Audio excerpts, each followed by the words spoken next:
chat. And with that, we're going to get Alfred into the discussion. Alfred is from Texas and says that religion has utility. And I don't necessarily disagree. I think it can have utility.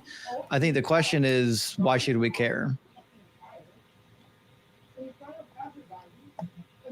Alfred? Okay. Yes. Yeah. I think that's well put, and that helps. So I'm a Christian, and I'm wondering do you want to see religion go away, like phased out, or do you want to keep it around? Do you think it still serves a purpose? I want to see bad things that come from religions go away. I don't think that in principle a religion is has an intrinsic wrongness or something, right? I don't think the extreme Jainists are probably going to propose any issue, if they just avoid stepping on bugs all day. It might just be really impractical or something, for them to do that. But so it just depends on what you mean. I mean, I think I'd want all cults, to not exist. But I don't think that all religions are cults necessarily. And someone could look, Doug, we could start a religion on Doug. And I don't think that any harm is going to come from the religion of Doug. I really firmly believe that. So I'm fine with that. In fact, I would be on the front lines with you fighting for your beliefs, to be able to have your beliefs. That's one of the things we say in the show is we want this separation between religion and government, right? And I'm also going to stand on the front lines with my Christian friends or my Dougian friends or whatever, so that they can believe what they believe, and we can have a civil conversation so that we can make real change. I don't want to just, take somebody's view away from them because I have reasons why I think I can get them away from it. I don't have to resort to that tactic, right? Sure. Well, I've talked to Matt Dillahunty, and I don't want to say he has a black heart or anything. It's just neither of us are Matt though. So I will say I'm sorry, I'm not doing this to be rude to you, but you got to understand how many calls we get where it's well, I talked to Matt or I talked to this person, and it's yeah, that doesn't really matter. Just tell us what you believe and what you're going with. Well, sure. I just hear a lot of that ideology channeled on this place as well. So I mean, he's not exactly hostile to the show, No, Matt's a friend of mine. He would say the same thing. Just talk about the content, right? You're talking to somebody else, so let's just talk about that. I'm not Matt. Justin's not Matt. Sure. So my position is that religion it's like a knife. You can use it to stab people. You can also use it to make, to spread butter. So. Well, let me ask you a question, because I think I want to frame the argument of utility a little more coherently. So, for example, let's use the example of an umbrella. An umbrella has got a lot of utility. It keeps the rain off of you. It's fantastic, especially if you've got a nice wool pea coat that you don't want to ruin. Now, let's say, for example, though, that this umbrella that we have, which provides a lot of utility, keeps you sheltered, but this umbrella, say, every 1,000 uses, it emits, a noxious gas, and a bunch of people in the subway die because you had your umbrella open. Would we want to keep that umbrella, even though it's got a lot of utility, or should we not keep that umbrella? I don't think it's a fair analogy. I wouldn't want that umbrella around, for sure. Okay.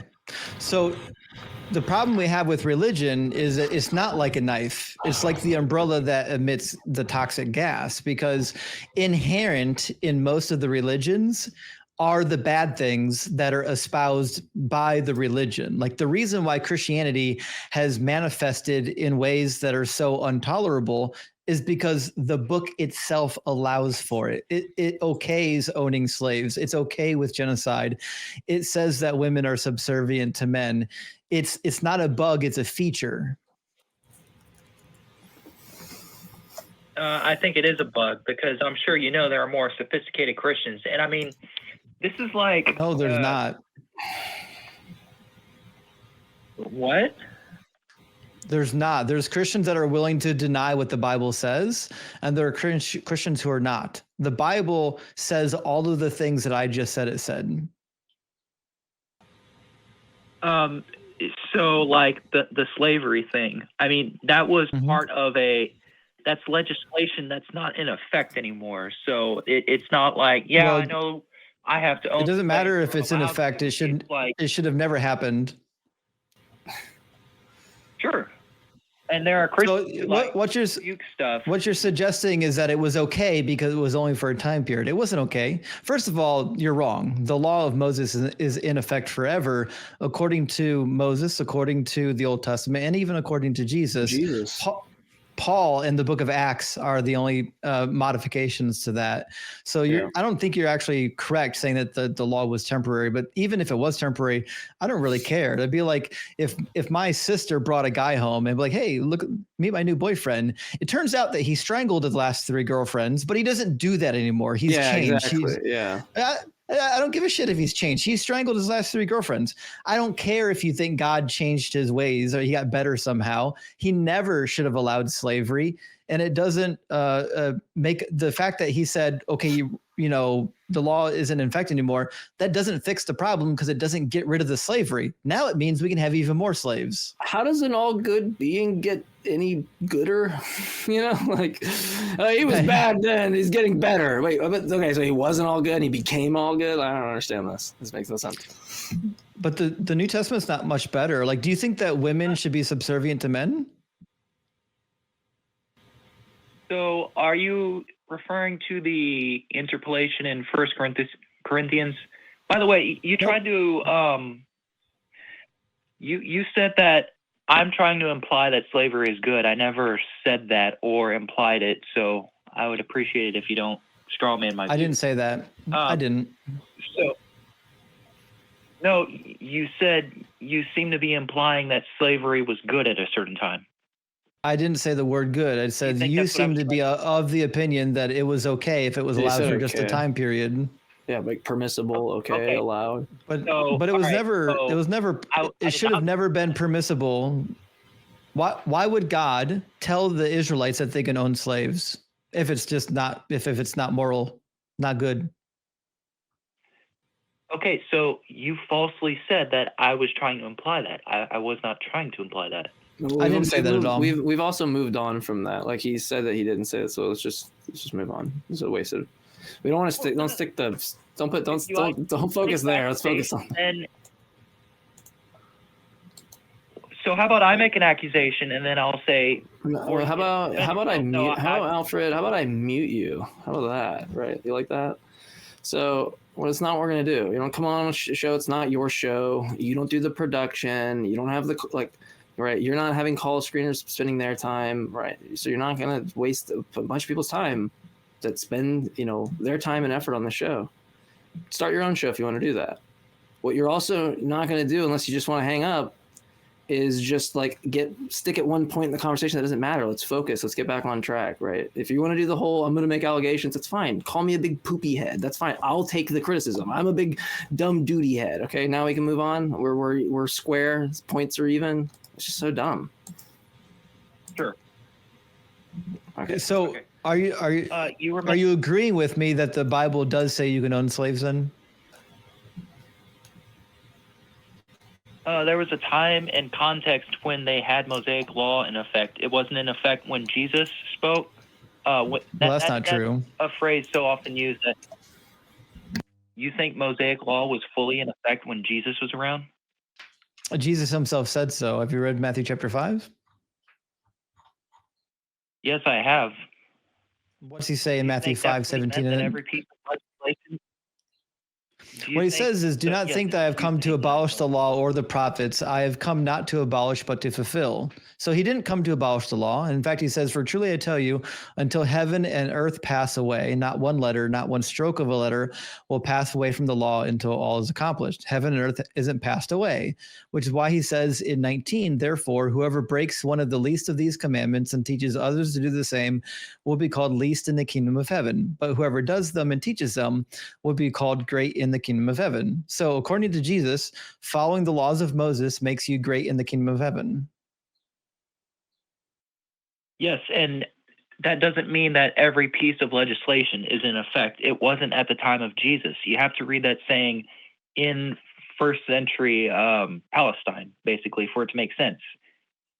You realize I've read it in first century you can only Palestine in the context. So what in the law of Moses is Jesus saying you shouldn't follow? There was, so again, when Jesus was around, there was an understanding that the Torah was written in a time when we were in power.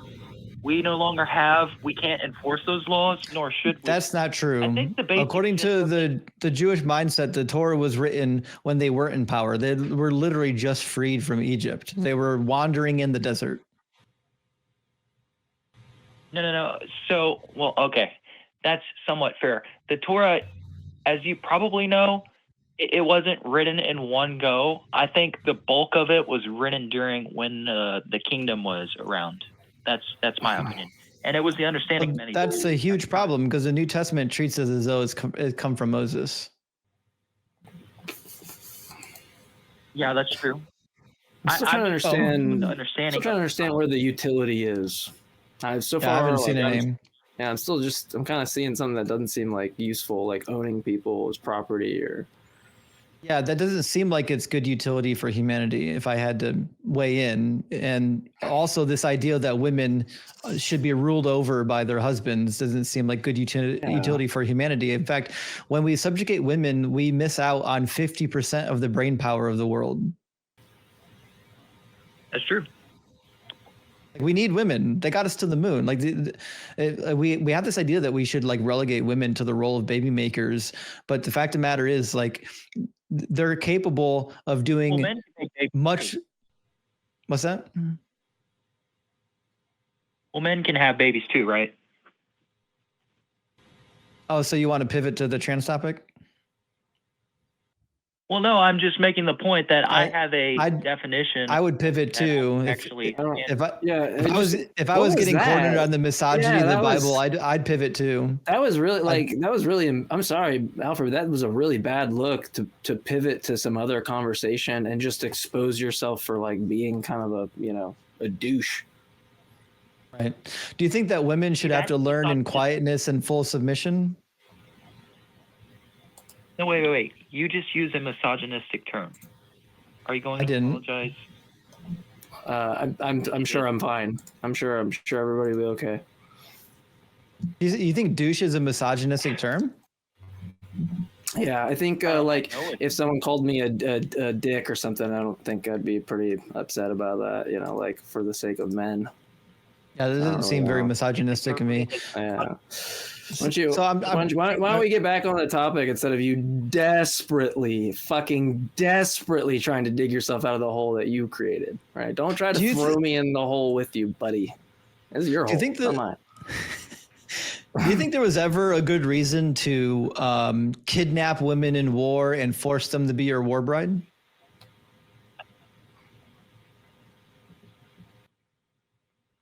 Of course not. Ever at any point in history. Well, hold on. I'm trying to explain my viewpoint. So do you think there was ever a time period for any people ever where it would be okay for them to go to war and then kidnap the women and make them into their war brides? Was that ever okay? No.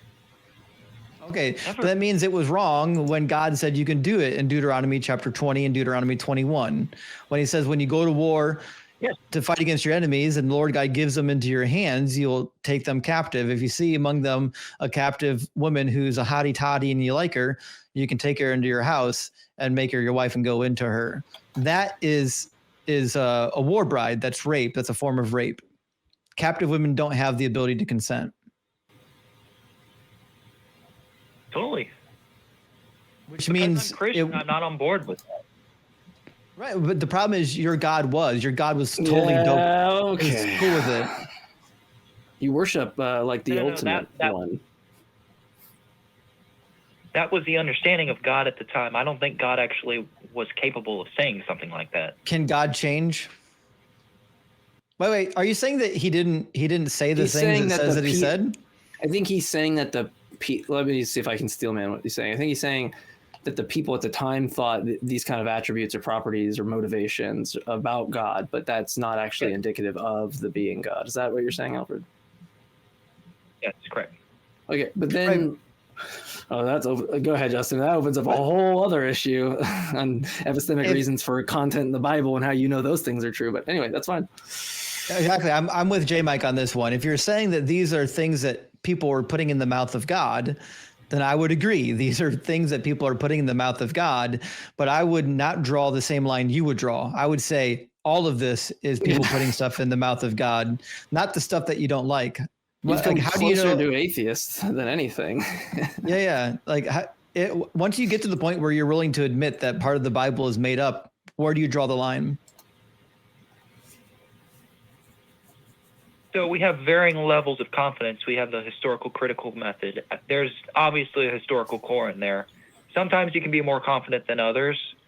Does that help? So wait, hold on. What historical methodology do we use for the divine speaker's utterances? Like me and Justin don't have this kind of problem of what a divine speaker would say and what we should interpret it as, because when we use the historical method, we're talking about like people that did this, and we have background information about the cultures, the language, like paleolinguists that can date it to like certain time periods, right? All this kind of stuff that's like not divine speakers giving divine utterances. But you have this kind of layer on top of it. So it's not you're just trying to figure out what people said. You have to figure out what God's actual divine utterance was, what his actual intention was, right? And you seem to have this big giant gap, probably a whole like an Alfred size, whole size gap that you're in right now. You just take it like this and put it sideways, and that's the gap between getting a divine utterance interpretation and what you think God says.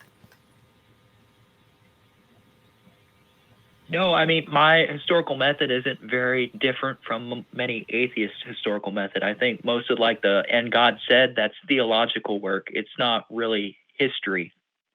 You said you were a Christian. That they're what they heard from the sky. You said you were a Christian though, so like presumably there's some content there that's like important to that. It's like there's something constitutive of calling yourself a Christian, and those like components are going to be. This is like I know you guys are associates of Dillahunty, and like you guys. I don't know why. What is your obsession with that? I don't understand what your obsession is. Like what? Just I've literally never talked to him. I'll tell you why. Okay. No, you know what? I actually don't. You know what?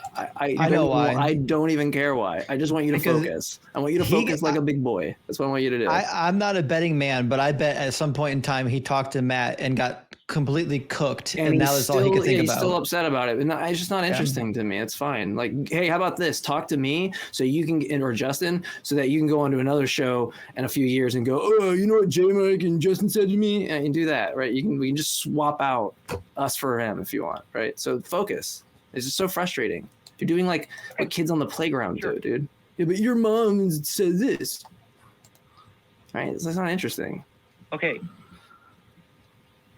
It's just that the kind of brand of Christianity that atheists such as yourselves are engaging with, it's like this level 1 Bible thumping, Southern Baptist. I am gonna mute you anytime. You're the smart Christian. I'm gonna mute you. Did he say something at the end there? He was saying that he's upset that the other Christians that call in are not as smart as him. Okay, so one way to demonstrate that you're so intelligent, smart, and you can show this is by not talking about meta, right? Talking about what atheists think or what Matt thinks or what other Christians that called the show.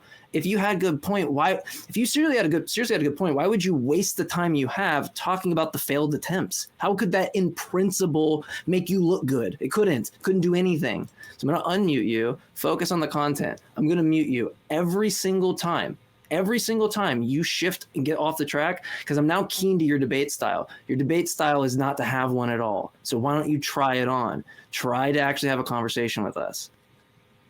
It's getting frustrating. So go ahead, respond. Was there a question there? I'm sorry. I have a question.